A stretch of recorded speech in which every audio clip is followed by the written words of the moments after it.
Hey y'all, welcome to Caveman Barbecue and Outdoors. My name is Zaid, and today we're going to do probably one of my favorite things in the world. We're going to reverse sear a ribeye steak on the Webber Kettle. As you can see here, we have a boneless prime Costco ribeye here. I always tell folks, buy the best piece of meat you can afford, whether that be choice, whether it be prime. Now, again, this is a prime Costco ribeye. I like to keep these steaks super simple. With a good quality cut like this, you really don't want to put a lot of crap on it. You really want the steak to speak for itself. First things first though, this is not fresh out of the fridge. When you're doing something like this, you really want to make sure you plan it ahead of time. This particular steak was sitting out for about an hour. I really want to get this to room temp before I do anything with it. There's two camps of people. There are people that like binders and people that don't. I personally really like a binder on something like this, especially if it's been sitting out. I don't do anything too crazy. I just do extra virgin olive oil. And we're gonna go ahead and throw this guy on here. Just as a little binder, we want something to actually help the seasoning stick to the steak. And I really wanna get this rubbed into it to where it gets a little tacky. Definitely don't forget the sides, and we're gonna get into seasoning as well here, but don't forget the sides even with the binder. That way you can make sure you have seasoning covering every square inch of this piece of meat here. Just do a little bit more on this side. This would also be the time, especially if you're doing a ribeye like this, there's gonna be a couple muscles in this actual piece of meat. You're gonna have your actual ribeye itself, and you're gonna have this spinalis, the ribeye cap, which is probably the best piece to eat on this whole steak. That being said, the butcher over there at Costco trimmed this a little too aggressively. So what you're gonna see in a lot of these ribeyes is these two muscles are gonna start to separate when they go under heat. So this would be a good time, if you have any butcher's twine, to go ahead and tie that up just to make sure you have one big piece whenever it actually hits the grill. So seasoning wise, I like to keep things simple like I was saying. I like to do a little SPG, so salt, pepper, garlic powder. There's a couple really good seasonings out there as well that you can use. Meat Church, of course, has their Holy Cow. Couple other really good ones. We're gonna go pretty basic today. We're just gonna do the Dos Gringos Chupacabra, their steak seasoning. I like to still add a little bit of salt and pepper when I do this. I tend to only use these types of seasonings just to get, granulated garlic, to get some of the dried peppers that they have in here. I went ahead and salted this front half, but I always tell folks there's two things that people typically do to screw up a steak. Number one is going to be under season. Number two is going to be overcook. We'll get to the overcooking part outside here, but don't be afraid to season this. I mean, this is probably 1.5 inches, 2 inches thick. I mean, it could definitely take some salt and pepper, so don't be afraid to get pretty liberal with it. Also, not a bad idea here, season your cutting board or season the pan that you're using to hold everything together here. That way you can get the edges. Now, I'm using a cooling rack here. I set this cooling rack out, or set the steak rather, on the cooling rack just to get some maximum airflow around it while we had it sitting out, just to make sure it got to room temperature. This is also gonna help the salt penetrate and also help pull some of that moisture in. So, went ahead and salted it here. We're gonna get the edges here shortly. I'm gonna go ahead and pepper both sides. And again, this is a big piece of meat here. Don't be afraid to absolutely cover it. Now, of course, salt and pepper to your preference, but like I was saying earlier, two biggest mistakes is under season and overcook. We're gonna make sure we don't do the first one here and under season. And now we're gonna go on with the Chupacabra steak seasoning.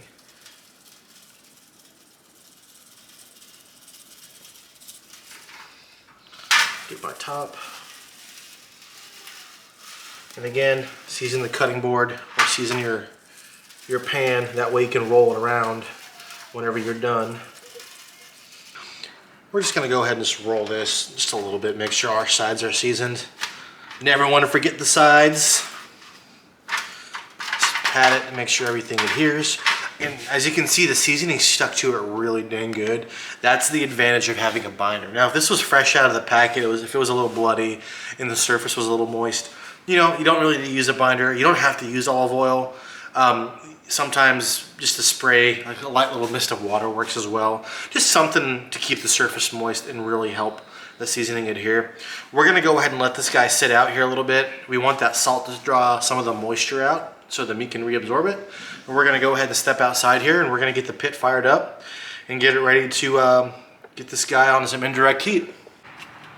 Alrighty guys, out here on my patio, wonderful and clean. Not really, that's why we're only showing you this portion of it, because I have 3 dogs that are more like dinosaurs. Out here on the Webber Kettle Pro 22-inch, we're gonna go ahead and show you how we get this set up. I'm a big believer in not using fire starter. I really think it makes your food taste really like propane-y and just not very good. So as my friends say, we're gonna go Mexican style here. This is essentially what they call a Mexican candle. This is a paper towel soaked in oil, and this is gonna burn really darn good. I would typically use like a wax tumbleweed or any of those like Webber starter fire starters. Unfortunately, don't have any right now, so we're gonna go with the Mexican candle. We're gonna go ahead and just place this down, get it a little bit elevated. We set this plate aside because we're gonna use it to fan the fire earlier. Another thing I like to do here, I'm not a fan of briquettes. We're going with a Royal Oak lump charcoal today, and because no one knows how to actually open these, I'm gonna take scissors to it. And put these back here. And what we're gonna kind of do here to get this going is like a modified steak method. This would also be a really darn good way if you're gonna do like a brisket cook or ribs or a smoked chicken or anything, essentially anything that you're gonna do indirect. So reverse searing steaks, any of the things that I mentioned, this is a really good way to get that done. That way, essentially, we're gonna have all the heat on this one side, on this portion, and all of this is gonna be just indirect ambient temperature. That way your steak is not gonna burn on the outside and still be raw on the inside. So again, great method to smoke food, anything indirect. This is the way to go. So we're gonna go ahead and get our charcoal here. I don't want all of this to be lit. I kind of, like I was mentioning earlier, I want like a snake method. So I kind of want the fire to start out here and burn to the middle and eventually be pretty decent, because I'm gonna eventually scatter the coals and put a really hard sear on the outside of the steak. But for now, we just want to go ahead and get this built out. That way we can go ahead, get this lit, and start to indirectly cook our steak. If you have wood chunks, this would be a perfect time to put them mixed with this charcoal. For steaks, mesquite works great. Of course, I say that being a Texan. We do a lot of mesquite stuff here. Post oak is good. Hickory is good. You know, not my favorite, but you know, use what you got. I typically like to stay away from fruit woods when I'm doing a steak, but fruit woods are great on poultry, great on pork.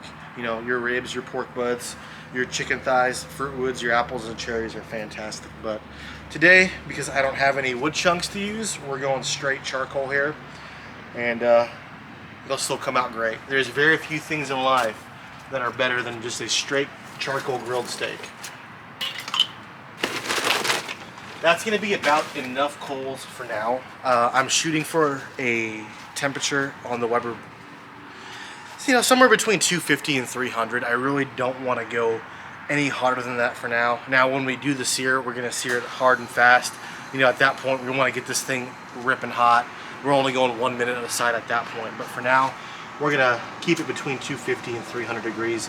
That way, we can get some good charcoal flavor on this, and that's going to really help build that coast to coast medium rare. That's awesome. Why we wait so long to do a reverse sear. Alrighty, y'all, it's been about a few minutes here. This is our fire right now. We pretty much have it where we got to be. As you can see, this side's lit. It's slowly moving over this way, so our temperature is going to be right about perfect. Again, it's not an exact science here. We're dealing with fire. It's going to kind of do what it wants to do here, but I'm thinking as long as we're around 300 degrees, we should be perfect. I'm going to go ahead and get this grate on here and grab the steaks, and we'll be good to cook. I forgot to mention earlier inside, it is imperative whenever you're doing a reverse sear here, you really want to make sure you're monitoring the internal temperature of your steak. I typically don't use meat thermometers on anything except for steaks. you really want to make sure you don't overcook that. And that was kind of what we were talking about inside. The two biggest mistakes: number one, under season; number two is overcook. We're gonna make sure we don't overcook our steak today. So this is my wife's steak. She's doing a New York strip today because she doesn't like ribeyes. I know, sacrilege, but we'll give her a pass. Shooting for an internal temperature of about 105 degrees on this guy on the first portion of the reverse here. Now 105 degrees is like super raw. We obviously don't want to eat our steak at that temperature. However, it's going to carry over to about 110, 115, and that's going to be the perfect point that we want to go ahead and sear our steak off at. So shoot for 105 on the initial part of the cook, and then we'll go ahead and sear hard from there. So I typically like to put the fatty end right here towards the fire, have this fat right here act like a barrier to protect the rest of the meat. I'm gonna do the same thing with this New York strip here. Alrighty, y'all, I have the bottom vents right here on the Webber Kettle, 3/4 of the way shut. I'm gonna go ahead and leave the top vent wide open, and it's actually pretty darn important. And I can't say this enough. You wanna make sure the vent is over your meat. That way the airflow is sucking up all that smoke, all that good stuff is coming over your meat. So again, we're gonna leave it wide open here. We're gonna use the meter thermometer to not only monitor the internal temperature of the steak, but we're also gonna monitor the ambient temperature in the grill. You know, we're reading about 350 right now, a little bit hotter than I want, but that should work. When doing a reverse sear, make sure you allot yourself enough time or have some snacks for your friends or your wife. Go buy her some fries from somewhere, because this is going to take about 30 minutes, probably 30 to 45 minutes, running about 300 degrees in order to get to that 105 degree internal temperature. And then when you factor in, of course, your sear and then your rest time, which we'll discuss later, this is going to be an hour cook from start to finish here. So make sure you allot yourself the time to do that. This isn't your daddy's forward sear, flip steak. We'll do a whole other video on those. Not a problem with that method, but I really think this is the go-to way. Alrighty, y'all, steak finally hit about 105 degrees internal on both. As you can tell, it was once light, now it is dark. Like I was saying, if you're doing this recipe, make sure you get your wife some of those McDonald's fries that we were talking about earlier. And pull these guys off right now, get this fire blazing hot, and get them seared up, and we should be ready to eat here in about 10 to 15 minutes. Alrighty, y'all, so I grabbed myself a little foil pan here, and I'm gonna go ahead and put these steaks on. Now, for those of you that were scratching your heads when I said 105 degrees, I'm gonna show you why here shortly. Grab this guy so it doesn't fall apart. Even though I grabbed this guy at 105 degrees, I guarantee you he's gonna carry over to about 115, 120 degrees, and that's only gonna let me sear him over for 1 second, for about a minute on each side. So grab some foil, gonna tent these guys up so that keep the flies off them. Wait for this fire to get hot here, and we're gonna sear them and be good to go. It's hot.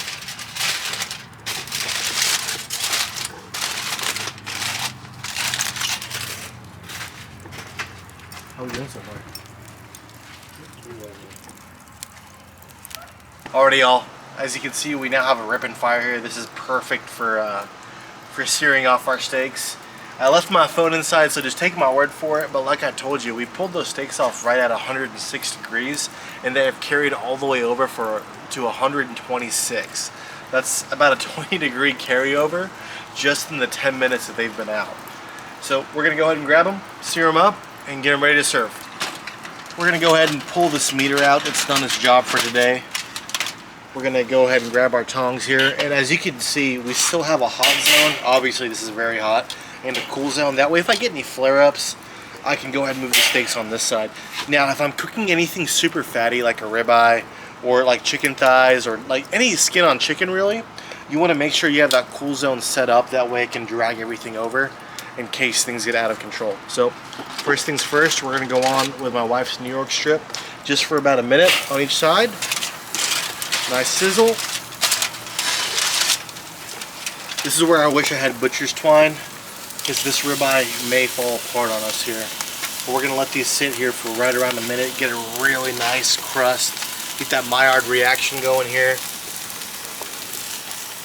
And even though we're searing this thing super hard like this, you're gonna see the perfect benefit of that reverse sear. We're gonna have a coast to coast, 100% edge to edge medium rare on both of these steaks here. Of course, the only one we care about is this one. Don't tell my wife, but this is the one that we care about today.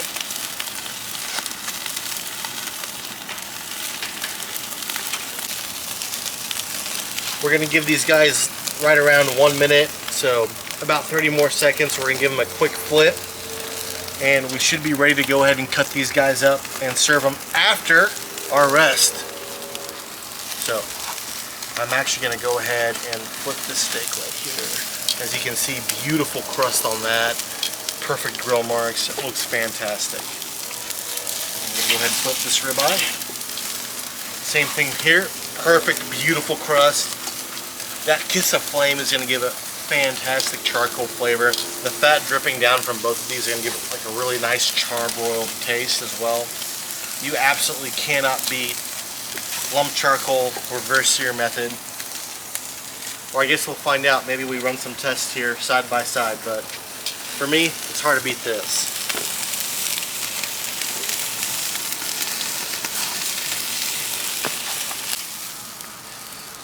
There we go, guys. Benefit of a cool zone. These steaks have an absolutely fantastic crust. We still have quite the fire going here, so I'm actually gonna grill off some hot dogs. I'm sure if you have kids, you totally understand. So we'll be ready to cut these up and serve them.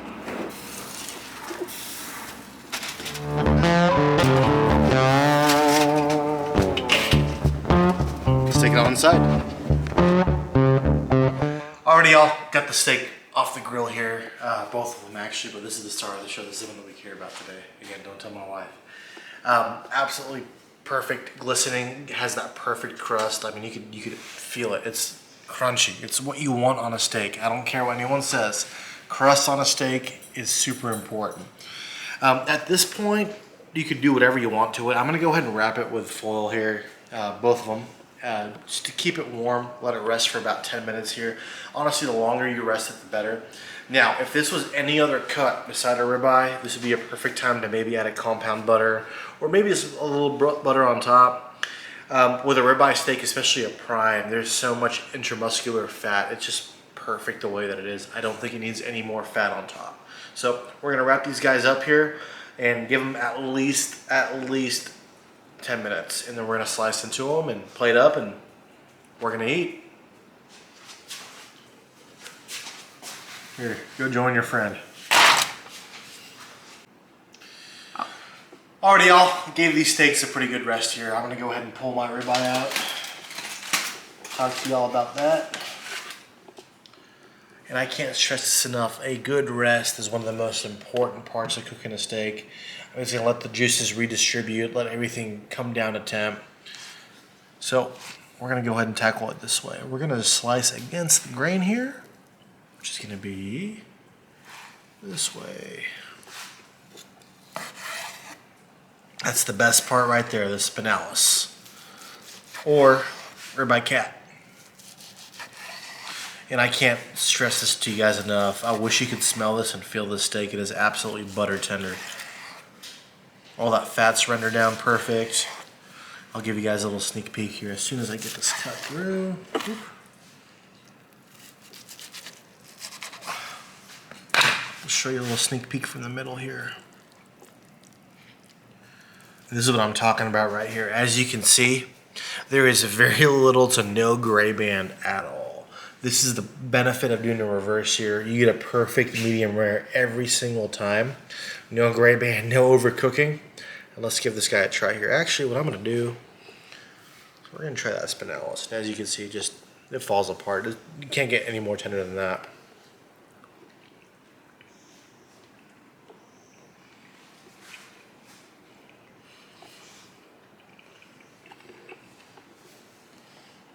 Jake Dog, what do you think, boy? Jaeger? Salchicha?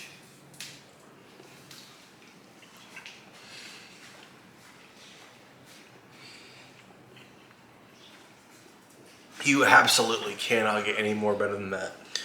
I mean, my wife can attest to this. We've spent $100 a plate at some pretty good steakhouses. This beats them 10 times out of 10. It's just so dang good. You get that charcoal, you get that garlic, you get that salt, and that little kick of pepper. It's just the perfect steak, and I mean, can't beat it. I'm gonna go ahead and finish this off camera, guys. Before I go, I want to tell you a couple of things. This is a brand new YouTube channel. This is my first video. Any comments, anything that you guys have, what I could do better, what you want to see, please like and subscribe. Drop any suggestions down below. Dove season and hunting season in general are around the corner. I do a lot of duck hunting, a lot of deer hunting.